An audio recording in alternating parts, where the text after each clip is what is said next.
हाँ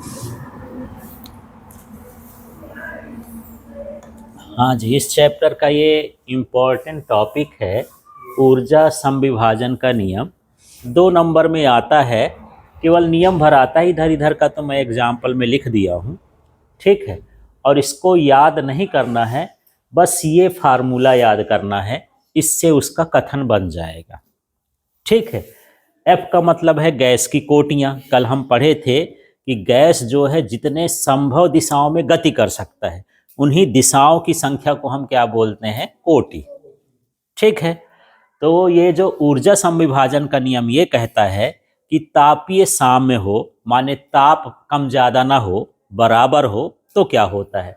तापीय साम्य में प्रत्येक कोटि, एफ माने क्या हो गया? गैस के अणुओं की कोटि के प्रत्येक कोटि की ऊर्जा जो होती है 1/2 केटी होती है। औसत ऊर्जा का मान कितना होता है? 1/2 केटी। तो चलिए फिर यहां से चालू कर लेते हैं। टी का मतलब क्या आप समझ लेना, तापीय साम्य।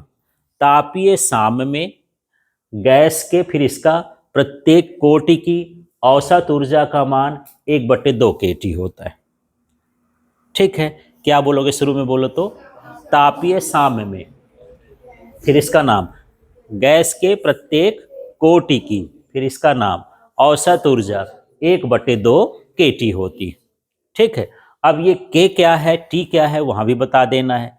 तो के जो है बोल्ट्जमैन नीतांक है, और टी जो है परम ताप है। माने जिस ताप को हम केल्विन में नापते हैं ना, उसको परम ताप बोलते हैं। कभी कभी अभी मैं पीछे जो है के नीचे बी भी लगा देता था, तो बोल्ट्जमैन नीतांक को के नीचे बी लगा के भी लिखते हैं, और सिंपल के भी लिख देते हैं, स्मॉल के। समझ में आ गया? तो ये होता है ऊर्जा समविभाजन का नियम।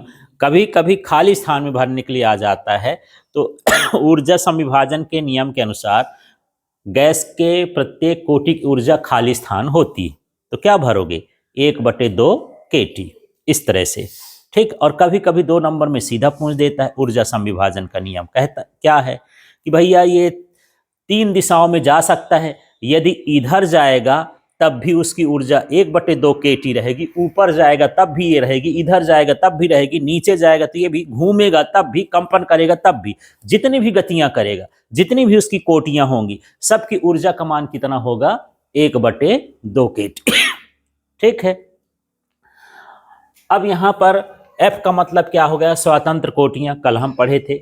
अब यहां पर हम किसके लिए निकाल रहे हैं? एक परमाणु गैस के लिए एफ का मान कितना होता है? 3। कल हम स्वतंत्र कोटियां पढ़े थे ना, स्वतंत्र कोटियों में इसका जो डिग्री ऑफ फ्रीडम क्या था? 3 था। तो इस सूत्र में एफ की जगह पर क्या रख देंगे? 3। तो देखो औसत ऊर्जा लिखा है, बराबर भी लिखा है, एफ की जगह में क्या लिखूंगा? 3, और 1/2 केटी करोगे तो 3/2 केटी हो गया। तो ये एक परमाणु गैस की औसत ऊर्जा का मान हो गया। ठीक है, इसी तरह द्विपरमाणु गैस के लिए क्या होता है? एफ बराबर 5। 5 दिशाएं होती हैं, 3 घूर्णन गतियां थी, वो स्थानांतरी गतियां था 3, और 2 क्या थी? घूर्णन गति थी। तो इस तरह से उसकी डिग्री ऑफ फ्रीडम कितनी थी? 5। तो एफ की जगह 5 रखेंगे तो 5/2 केटी हो जाएगा। इसी तरह से और भी यदि किसी का पूछता है तो ये बाकी आपके पास तो 2 गैसों के ही बारे में ज्यादा पूछेगा। क्लियर हो गया ऊर्जा समविभाजन का